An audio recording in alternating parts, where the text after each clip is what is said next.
दोस्तों आज हम तैयार कर रहे हैं हब्बे मुमसिक तिलाई। हब्बे मुमसिक तिलाई यानी कि रुकावट की गोलियां। ये वक्ती तौर पे भी रुकावट करती हैं और परमानेंटली भी रुकावट करती हैं। ये उन मरीज़ों के लिए हैं जो ये कहते हैं कि हमें रुकावट बिल्कुल नहीं है या बहुत कम रुकावट है। तो इसको अगर कुछ दिनों यूज़ किए कर लें तो हमेशा के लिए रुकावट बरकरार रहती है। रुकावट काफ़ी हद तक इससे बढ़ जाती है। और अगर चाहते हैं कि टेम्पररी इसको यूज़ करें तो 2 घंटे पहले आप इसकी 2 गोलियां खा लीजिएगा तो ये टेम्पररी भी रिज़ल्ट देती है। टेम्पररी भी बहुत शानदार रिज़ल्ट है और परमानेंटली भी इतना ही गज़ब का है। इसके अलावा इन गोलियों में एक ख़ूबी और है कि ये असाब को बहुत ज़्यादा ताकत देती हैं। मुक़व्वी असाब हैं, कमज़ोरी को भी ख़त्म करती हैं। तो इसका नुस्खा जो है हम फ़ोटो लगा देंगे, इस पे से आप देख लीजिएगा। जिन लोगों को उर्दू पढ़नी नहीं आती है, वीडियो के डिस्क्रिप्शन में इसका नुस्खा हम इंग्लिश में नुस्खा इसका दे देंगे, वहाँ से आप पढ़ के ले सकते हैं। अब इन तमाम दवाओं को हम कूट लेंगे और छान लेंगे। कूट छान के बारीक पाउडर बना लेंगे और जब बारीक पाउडर बन जाए तो इसकी गोलियां बना देंगे। इसकी आधे आधे ग्राम की गोलियां बनानी हैं। अब उस गोलियों पे चांदी का वर्क चढ़ा देंगे और अगर चाहें तो सोने का वर्क भी चढ़ा सकते हैं, जैसा आप चाहें। ये हमने गोलियां तैयार कर दी हैं और इन गोलियों पे हमने चांदी का वर्क चढ़ा दिया है। अब इसकी खुराक क्या है? देखिए, अगर आप वक्ती तौर पे इसको लेना चाहते हैं तो वक्ती तौर पे इसकी खुराक 2 गोली है। यानी कि ख़ास वक्त से जब आपको सेक्स करना हो उससे 2 घंटे पहले 2 गोलियां आप दूध से लेंगे।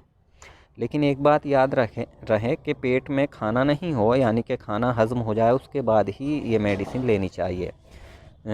शाम का खाना जल्दी खाएं। खाना हज़म होने में तकरीबन 2.5-3 घंटे लग जाते हैं। तो खाना खाने के 2.5-3 घंटे के बाद इसको लेना है 2 गोली।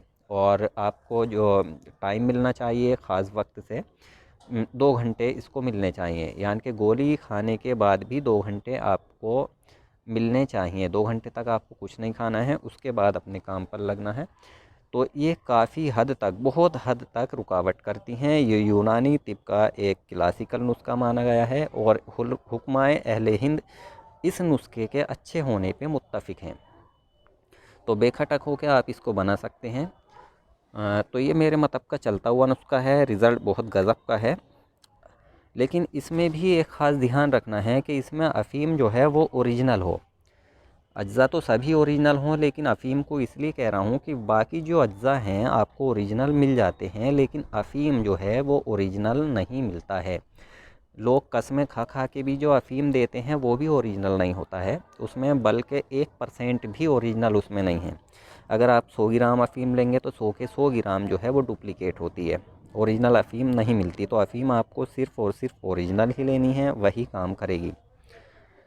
तो ये मैंने वक्ती तौर का यूज़ बताया इसका। अगर आप ये चाहते हैं कि परमानेंटली आप इसको इस्तेमाल करें तो पहले तो ये है कि आप इसको सुबह को 2 गोली लेनी शुरू करें रोज़ाना दूध से। अगर ज़्यादा आपको ज़रूरत इसकी ज़्यादा ही है तो सुबह शाम 2-2 गोली, एक टाइम ही काफ़ी है। लेकिन ज़्यादा अगर आपको लगता है कि एक टाइम से काम नहीं चलने वाला तो मरीज़ को 2 सुबह और 2 शाम दे सकते हैं दूध के साथ में। तो कुछ दिनों आप इसको खिलाएंगे पिलाएंगे तो इसकी रुकावट का आप तमाशा देखेंगे कि कितनी गज़ब की इससे रुकावट हो जाती है। लेकिन ध्यान रहे कि अफ़ीम एक इलाज हो, वरना रिज़ल्ट आपको कम मिलेगा।